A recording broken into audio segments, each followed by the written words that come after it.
The Way Back is a film that would seem like it was set up like a typical basketball drama, kind of like Hoosiers or Coach Carter, where like a ragtag group of students are struggling, as a basketball team. Like they can never quite make the playoffs, but maybe they'll have a shot with one coach that could lead them to victory.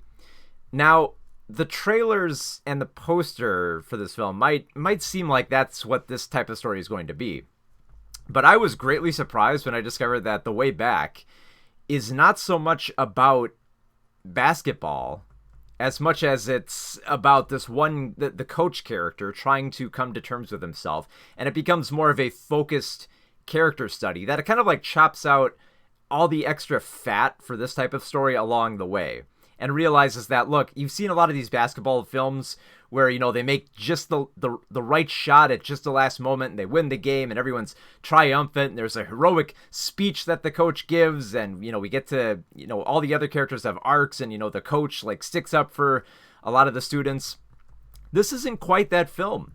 And I was greatly surprised by that. So Ben Affleck, he plays Jack Cunningham, who's a construction worker who Jack has problems. They establish quite clearly that he is an alcoholic.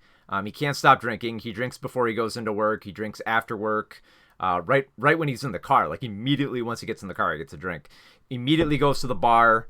Comes home drunk, and even when he wakes up, he's drinking in the shower. Now, it's not played up for laughs though, and they don't overblow the fact that he's a drunk. They don't make it a point that the fact that he's addicted to alcohol, it turns him into kind of like a sloppy and bitter, very bitter drunk. No, they clearly establish that there's something in his past that has driven him to this point to make him sort of, retreat into alcohol. And I kind of like how we slowly reveal why he has fallen into like this state. We do learn bits and pieces about him as the story goes on. We learned that when he was at school, within this Christian school, we learned that he was, their star player. He was like pretty much the only player that led them to the playoffs. But then we learned that, it's not just that, he had a bad job or that he had a divorce. We're led to believe that it might be a divorce, but then we learned there's something much more tragic that happened in his past. Kind of akin to like, it's very much akin to, and I don't want to just make like the Affleck comparison, but like it has quite a bit in common with Manchester by the Sea, which is that it's a story mostly about addiction and grief and trying to move on to the next stage in your life, while teaching basketball. And I love how that part of Jack Cunningham, we focus on him so much, and we get to see him not just in these states of kind of like drunkenness and trying to compose himself better, but we actually get to see a contemplative side with him. Like in pretty much all the scenes where he's drinking, it never feels too exaggerated. It never feels like they're trying too hard to showcase that he's a drunk. Like we can kind of like pick it up. They never try too hard to establish that there was tragedy in his life. We can kind of like pick it up as the story goes along. And it builds up to a very, oh man, the final climax that they reach, that Jack reaches in this film is just so heartbreaking. And it's surprising how it deals with it, because I did not expect the film to take a route that wasn't so much soapy as much as it was just kind of both heartfelt and just like weepy. Like, I mean, it earns, this film is clearly going for tears, and it earns them like well. Of course, there is a bit of a basketball story in addition to a story about coming to terms with tragedy. And it's not too bad. And I think that's mostly because they whittled down the basketball story just to the most interesting aspects of it. We learned that an algebra teacher at the school called Dan, who's played here by Al Madrigal, has been struggling to teach this group of students who they seem like they have enthusiasm, that they want to be there, but they just need a good like kick in the pants. And I love this aspect of how Jack coaches them. Like, it's not like the typical, inspiring speech type of like coach. Like, this is like the very, engaged, understanding, but also like explosive type of coach. And they establish that quite clearly where they show him, being fairly honest with the students, breaking their balls here and there, but then also understanding where their strengths lie and playing to them. Like when he's coaching, it's not like, he's like, holding his head going like, oh, what am I going to do? It's impossible. Of course, it's not impossible. He knows that he can mold these guys. He's just got to whip them into shape just a little bit. And he does. And he goes about it in a very believable way, too. Like, for instance, when he actually does give speeches to the athletes, he's harsh. Like, he is, like, super harsh. He's just, like, cussing up a storm in front of these students. And let me tell you, I think this film is rated PG-13. I think it is. Let me double check. Because if it is, there's a lot of cursing in this film. In fact, it becomes a running joke that Jack just cannot stop cursing, even though he's in a Christian school, and a lot of the other Christian adults and teachers around there are kind of looking down like, you might not want to swear on the court. He's like, sorry. He still swears anyway, but it's like, okay, I know, I got problems, but I got to keep at it. But it's actually kind of like it parallels great with his problem with alcohol addiction, because he realized that he has a problem and that he's trying to curb it, but it's not like a straight shot of you just take this path and say I quit, I'm going to reform myself. It's not just it's that simple. You clearly you need some help along the way, and you're gonna revert if you don't have a little help. It's not a simple road to recovery. And I love that, because like it seems like this kind of film, it would be so easy to please the audience, to just say, to just have him conquer his alcohol addiction by the end and finally come to the playoffs and lead his team to victory. And that doesn't quite happen in the film. They make it quite clear it's more about Jack's recovery than just about whether or not, he can get this team to the playoffs. And it parallels greatly, especially because like it's interesting watching all the basketball scenes, because it seems like there's so many pitfalls that this film could fall into, and just spends a lot of time narrowly avoiding them. Like there's one student who clearly doesn't take the game seriously, and Jack is just kind of like, you know what, you're out. I'm not gonna try to work with you. If you want to reform, okay, maybe I'll give you a shot, but I'm not gonna work with you. This is on you. And I love that aspect. There's another character who's kind of down on his luck because his father won't come to his games and thinks very lowly of basketball.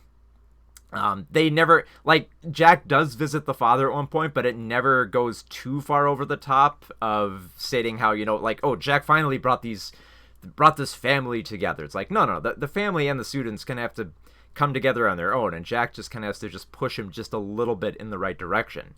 This is a guy recovering from alcohol addiction. He's not Superman. There's not a whole lot he can do here. But he tries his best. I mean, Ben Affleck gives an astonishing performance here. Like just very great little like nuanced and subtle actions to him. Like everything from like when he's exploding on the court feels believable of a coach. And when he's drunk, it feels like this kind of like emptiness within him. Like it's not that usual type of, like staggering, slurring drunk. It's just kind of like a filling an empty void. And they maintain great focus on that. The only problem, and this is probably my only big problem with the film, is that it maintains so much focus on Jack in this aspect that it feels like they cut out a whole bunch of other stuff that doesn't quite mount up in the film. For instance, at the bar that Jack goes to, there's a black character there called Doc, who's voiced by who's played by Glenn Turnman, and it's a pretty interesting role, like because it's a fairly subtle role. It's just like Doc is like one of those guys who is at the bar who occasionally helps out Jack home. Like anytime Jack gets too drunk, Doc comes and helps him up to his place. And he does it, I think, like 2 or 3 times throughout this film. But we don't really learn much about Doc outside of that. We kind of learn that he has a connection to his father, but Jack will never quite make that big connection about learning more about his father. Like, at first I thought, okay, maybe this will be a subplot about learning that his father had problems as well. But I get the feeling maybe they realized in the editing process, this is too much and kind of like takes away from Jack's journey. So maybe we'll leave Doc in there because we already filmed them, but maybe we'll take that part out there. But yeah, it's shot surprisingly well. Like I said, the very interesting and clever reveals of the alcohol, and Jack's past about what the legacy is that he's left on this school.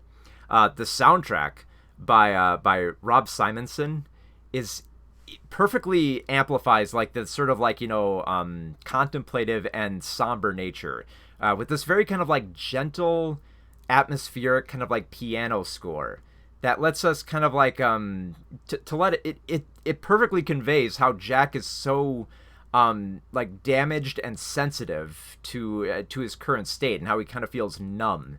And I really felt like the soundtrack got a lot of that across in the film.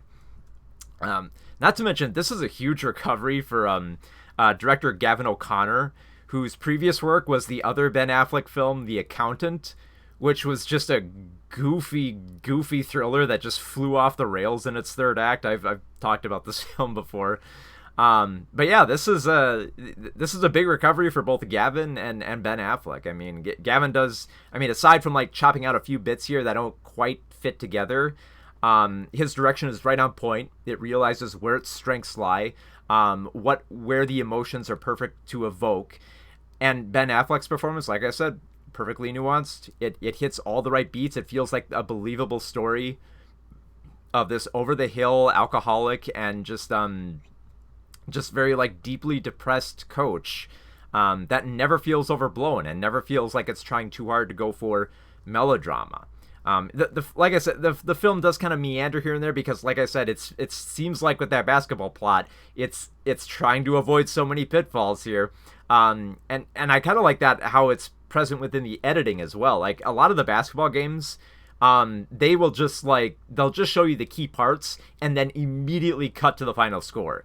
You won't see like the last shot where like the clock runs out and they look at the scoreboard and it's like, oh, we lost. Like we've seen that scene so many times. Here it's just like they show the best part of the game where they feel like they've made progress, and then they'll show the final score. Maybe they lost, maybe they won, maybe they lost by way too much, or maybe they won by quite a bit, where you kind of get a sense of their progression without exaggerating or like pushing those scenes on for too long. And so yeah, I was surprised by how moved I was by this film, which could have just gone into just simple sappy melodrama, which I kind of wasn't expecting to be this surprised by Gavin O'Connor, or even by Ben Affleck. I mean, Affleck, he looks the role here of this kind of like a little bit like like an overweight and bearded coach, but he delivers, I think, probably one of the best performances I've seen out of him in years. It's that good. So yeah, The Way Back, 4 out of 5 stars.